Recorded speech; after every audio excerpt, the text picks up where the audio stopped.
Out of time and out of office, Sir Keir Starmer quits number 10. Every decision I've taken has been about putting the country I love first. That is why I will resign as leader of the Labour Party. Keir Starmer's departure means we're now going to have our 7th Prime Minister in just 10 years since the vote on Brexit. In spring 2026, catastrophic election results across Wales, Scotland and English local government left his party reeling. It is brutal for the Prime Minister and his party. Goodness knows what's going through their minds in that building tonight. Where's Streeting? Are you measuring the curtains? But in the end, Sir Keir's departure was triggered by his own colleagues. I want to leave people in no doubt today. A vote for me in this by-election campaign is a vote to change Labour. It's a dramatic fall since Labour's stunning election victory of 2024. We did it! It was really clear and apparent in their first couple of weeks in number 10 that they hadn't done any planning. His premiership has been on the slide for months and will ultimately be remembered as one of early errors, wasted opportunities and plummeting popularity. And when I leave the biggest job in the country, I shall spend more time on the most important job. Being the best husband I can to my fantastic wife Vic, who has been a rock by my side through good times and bad, and being the best dad I can to my beautiful children. From landslide to collapse, Starmer, what went wrong?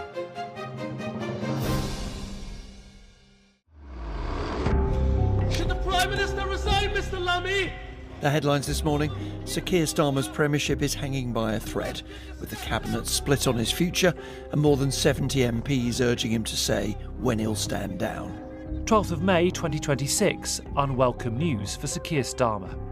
Can you believe it has come to this? Yet more chaos. Can he plough on? Is there any way through? Labour's local election losses land hard and in rapid succession as 4 ministers quit. However, Keir's supporters remain defiant in his ability. It's been 24 hours now, and nobody has come forward to put themselves forward in the processes that exist in the party. No one seems to have the names to stand up against Keir Starmer. Then, just days later, Health Secretary Wes Streeting walks out. His resignation letter is stark. Where we need vision, we have a vacuum. Where we need direction, we have drift. Questions begin over his leadership ambitions. This is not the picture that Keir Starmer wanted to paint or portray. It just looks absolutely terrible. A lot of the reason that people lent him their vote after the previous Conservative administration was because they wanted stability. To remove the Prime Minister that took them to that victory after just 2 years does make Labour in danger of looking unserious itself. Sir Keir resists, but pressure continues to grow until a moment that electrifies the party.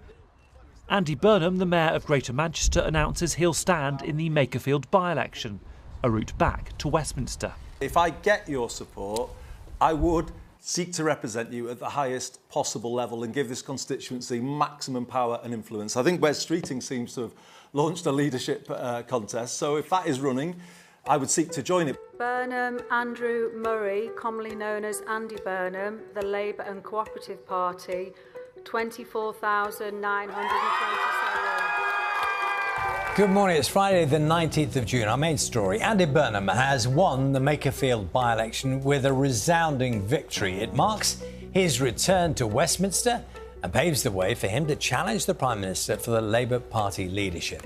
But I do say to my own party, this is a final chance to change.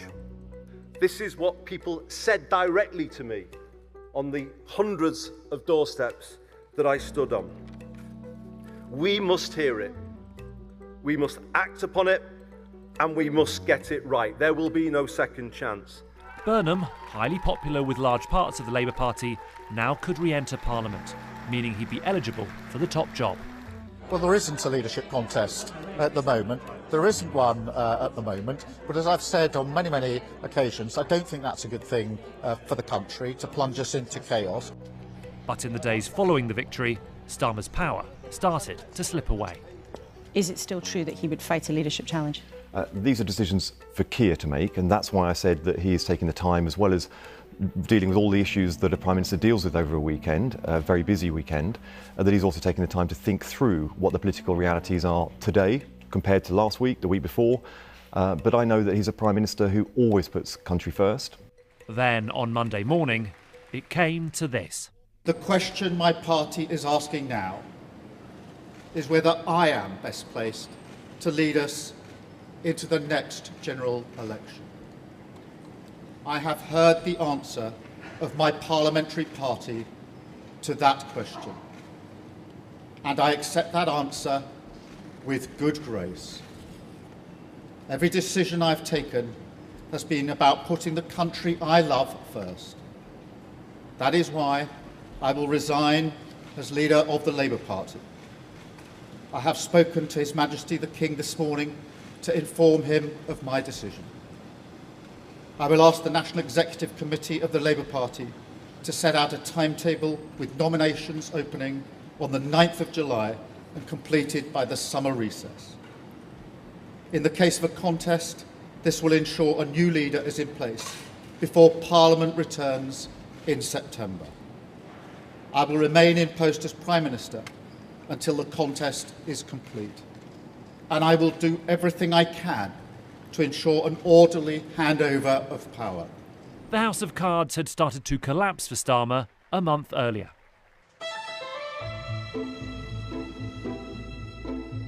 Labour has suffered huge losses after millions of people went to the polls. May 2026, local elections in England and elections to the Scottish and Welsh Parliaments are a disaster for Labour. It is brutal for the Prime Minister and his party. Goodness knows what's going through their minds in that building tonight.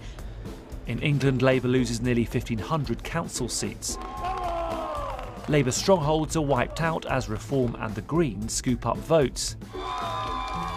Labour councillors and others are furious at what they see as a failure of leadership from the top. So many people mentioned that they would not vote for Keir Starmer or for anybody that represented Keir Starmer. What I would say is the message from my constituency is that it's curtains for Keir. It was a really sort of big hammer blow to number 10, and we shouldn't forget as well that this was always going to be used as the sort of pretext by some of the leadership contenders who wanted to use this moment to cause maximum political pain to Keir Starmer. In Wales, Plaid Cymru and Reform are the big winners. Labour's vote is decimated. It is clear that results across the whole of the United Kingdom have demonstrated deep frustration with the Labour Party.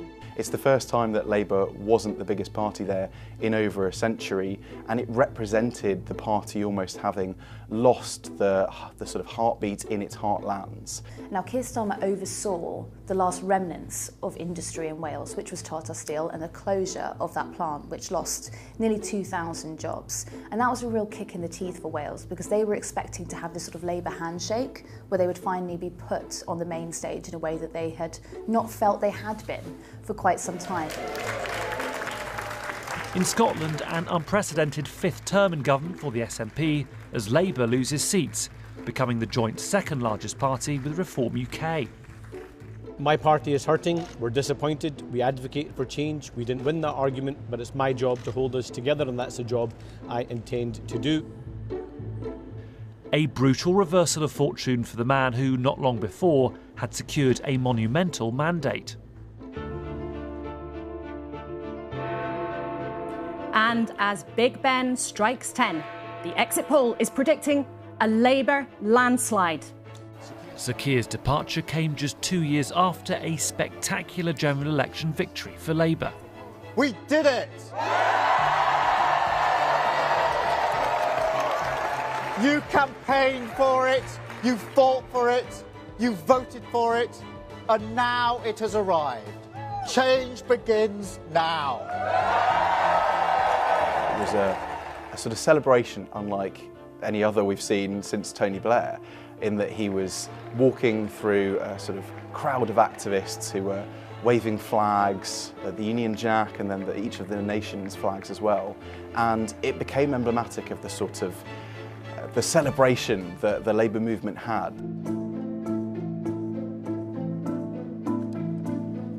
I have to be honest with you, things are worse than we ever imagined. I think they rather clumsily handled the inheritance. I mean, you had a rather sort of piecemeal attack on the Tory inheritance, often used to justify unnecessarily performative policies which became deeply unpopular, like the winter fuel cut.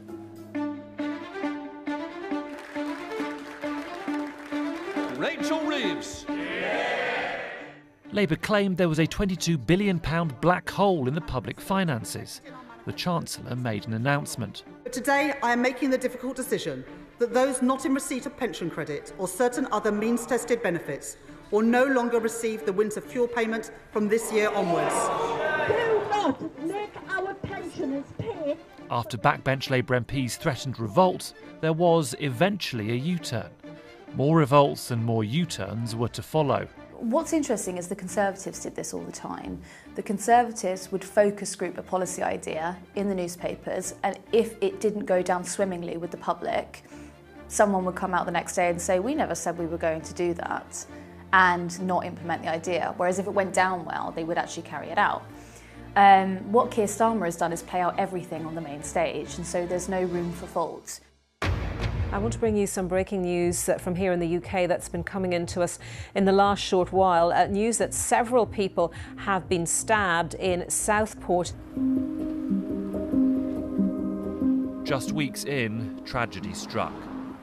3 young girls were murdered in a knife attack at a dance class, with 10 more seriously injured. Our thoughts and condolences with the victims, their families, their friends and the wider community.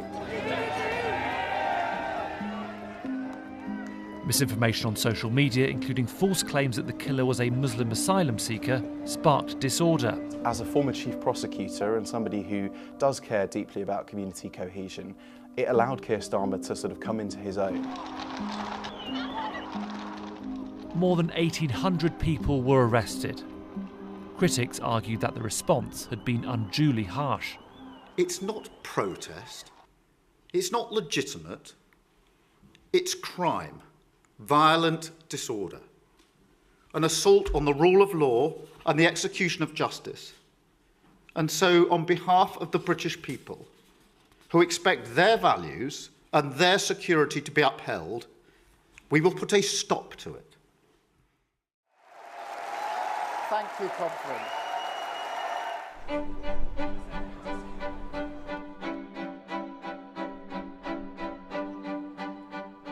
Labour's first conference in power loomed, but it would be overshadowed by so-called Freebiegate.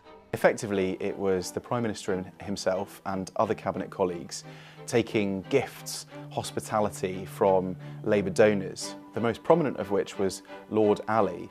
Now, he was somebody who had donated to Keir Starmer's leadership campaign, and it eventually emerged, had purchased clothes for the Prime Minister, glasses, and also clothes for his wife, Victoria Starmer. The same was true for Angela Rayner. Morning, with us live for the first time on a Sunday morning, the Deputy Prime Minister, Angela Rayner. Welcome to you. All looks a bit messy, doesn't it? Not the start you'd have wanted. We're all working really hard. Did you take a nice freebies, Prime Minister? They'd spent the 2 years before that telling the public that the Conservatives are on the make or on the take, and they shouldn't be allowed to do it while they're in government. And then it was the first thing they did when they got into power. In the end, the Prime Minister was forced to pay back more than £6,000. We came in as a government of change. We are now going to bring forward principles for donations, because until now, politicians have used their best individual judgment on a case-by-case basis. I think we need some principles. By October, the Prime Minister's Chief of Staff handed in her notice. Some breaking news for you now. Sue Gray has resigned from her position as Downing Street Chief of Staff. That followed reports of disquiet within government over her methods. and dismay over the news she was paid more than Starmer. Clearly there are people who are very unhappy within your team, and I'm wondering whether you've got a grip on that and whether you're the one in control here. I'm completely in control and focused, and every day the message from me to the team is exactly the same, which is we have to deliver. More resignations followed, leaving the leader who vowed to restore order facing mounting turmoil within his own administration. Controversy over Sue Gray in those first few weeks and months almost defined the character of this government. You get elected on this big promise of change, and yet what's the first noise that comes out of Downing Street? It's where's my desk? What's my job title? Where's my pay rise? I hate Sue Gray. I really hate Sue Gray. Let's get rid of Sue Gray. And I think for many people watching from the outside, that was a government talking about itself. It is my pleasure to bring from His Majesty the King a letter. He sends his best wishes and his... There seemed to be early success in Starmer's proactive courtship of the Trump administration. So can I present a letter from the King? Thank you very much. Am I supposed to read it right now? Yeah, please do. With the backdrop of the US wavering on NATO, Starmer made a bold move. Our main story this morning, President Donald Trump says that the UK could avoid tariffs and secure a trade deal with the US very quickly, following talks with Sir Keir Starmer in Washington. Prime Minister Starmer, you've been terrific in our discussions. You're a very tough negotiator, however. I'm not sure I like that, but that's okay. Very, very special person. That relationship later disintegrated when Starmer refused to allow the US use of UK military bases for offensive strikes on Iran. Allies of the PM said this was proof he got the big calls right. I want to be very clear. We all remember the mistakes of Iraq, and we have learned those lessons. We were not involved in the initial strikes on Iran, and we will not join offensive action now. Spain has been very, very uncooperative, and so has UK. Now, the second one is shocking, but this is not the age of Churchill. I will say the UK has been very, very uncooperative. Well, the way he kept us out of the Iran war was pretty important. So that was an expression of his values. That was an expression of, I'm not going to rise to this baiting and this bullying by Trump. Just very calmly, no, we're not doing that. He really took his eye off the ball domestically. So while he was looking abroad at curating relationships with Donald Trump or perhaps visiting the Gulf states to try and keep up relations there, he took his eye off about, what is it actually like for the average person in the UK experiencing the cost of living crisis. This is such a good thing. They have found more money for the NHS. They've introduced workers' rights, renters' rights. They've done lots and lots of long-term investment in the infrastructure of this country, which I think is they won't get credit for. But it's a good thing to have done, and I think they can be proud of that. But who is Sir Keir Starmer? Born in 1962, he was named after Keir Hardie, Labour's first parliamentary leader. Sir Keir grew up in Surrey with his parents and 3 siblings. Now, when I was growing up, my dad was a toolmaker and worked in a factory, and my mum was a nurse. And they struggled. They struggled financially, and they struggled particularly with my mum's health. He never wanted to contaminate what was most authentic about him with this horrible world of politics. So instead of that, all you saw was this buttoned up, tightly bound, occluded self, and people thought, well, he's not real. He attended Reigate Grammar on a bursary, gained law degrees from Leeds and Oxford, and became a barrister specialising in human rights. In the 1980s, he spoke on TV about the laws restricting acid house parties. You've been to one? I haven't.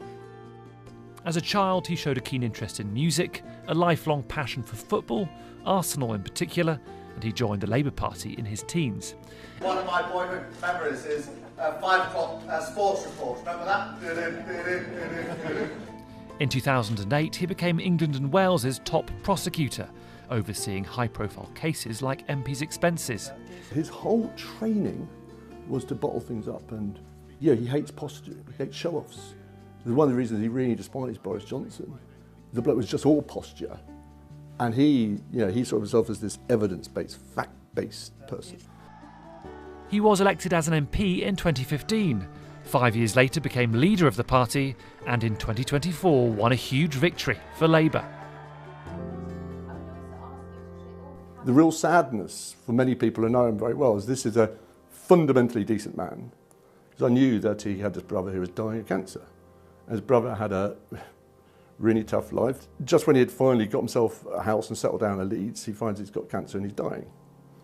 And Keir is visiting him secretly all the way through the election. No one knows, no cameras, he's not making a deal of his brother, but he just doesn't want anyone there. His first instinct was to do that, to conceal this very real story, rather than go out and try and milk some public sympathy like many, many politicians would have done. I think that makes him a genuine person, but it's a genuine person that people didn't see. 6 months into government, a controversial appointment of a former Labour grandee. Lord Mandelson is expected to be officially confirmed later as the UK's next ambassador to the United States. This is somebody who had twice been forced to resign in disgrace, been known himself as the Prince of Darkness. And everyone knows why he did it. Lots of people thought it was a good idea, including some of the people who criticised him most for it. You know, appointing a narcissist obsessed with wealth and power. Everyone thought he'd fit in really well in Donald Trump's Washington, right? Right? It was a risk, but everyone knew it was a risk and they thought it was a risk worth taking.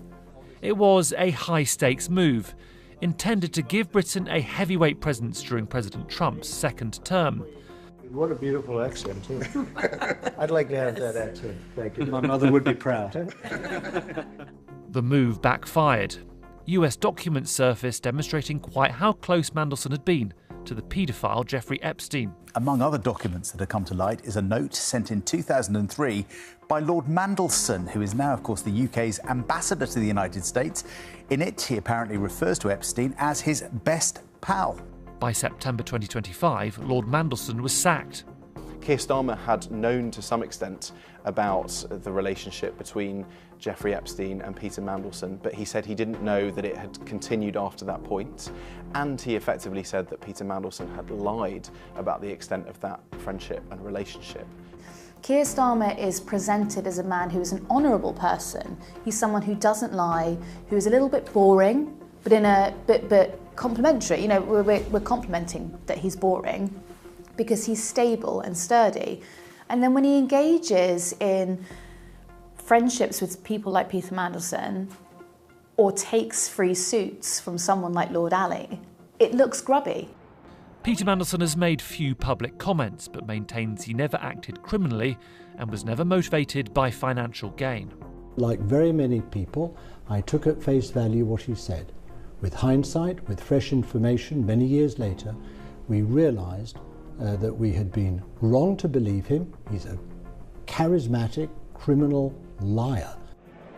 But the focus quickly shifted from the man himself to the people who let him through the door. Had I known then what I know now, I'd have never appointed him. Pressure was mounting on Starmer. I think increasingly, I'm sorry to say, just doesn't seem up to the job. Things need to improve, and I think that's plain to see. A row over the vetting process saw Foreign Office Chief Ollie Robbins lose his job. The Prime Minister has said he takes full responsibility and has sought to own up to some of the actions that have resulted from his decision to appoint Peter Mandelson. But so far, he hasn't carried the can, and I think there will be lots of Labour MPs who think that he should be ultimately responsible for owning up for the mistake that was the Peter Mandelson saga, but a litany of other errors. I would argue that actually Peter Mandelson and Morgan McSweeney have become names more infamous than Keir Starmer's during his own premiership. This was the government promising to end volatility. After 14 years of Conservative rule, the mandate was for a return to the quiet work of governing. There's always been infighting. It's when it's got to the main stage that it is particularly damaging for the Labour Party, because looking around the world and other countries looking at us, it just looks absolutely terrible, especially as Keir Starmer purported to be the man who was strong, stable. After just 2 years in power, Sir Keir Starmer's departure leaves questions about who can lead the country. It's incredibly damaging for the public to see such a high turnover of Prime Ministers. In a two-party system that's being put so incredibly under strain, they put a lot of trust and faith in the Labour Party to deliver this one-word slogan of change at the last election. And the sort of benefit and downside of it was that it meant everything and nothing. He achieved something remarkable in turning round his party's fortunes fast, but he failed to do the same with his country, and the speed of that failure has been remarkable too. He's not someone who's used to failing, and he will feel like he's failed, no matter what the tributes are to him now. He will take, I think he'll take comfort that he kept Britain safe in a really dangerous world at various times. I think he has done a huge amount of heavy lifting, achieved moments of huge peril on Ukraine and on Iran and on other areas too, to keep us safe. He will, I think, probably struggle to be remembered for much more than the key policies he's delivered so far, and people will be looking for a character that shows much more political strength, that is able to articulate the concerns of voters in a way that he seemingly couldn't.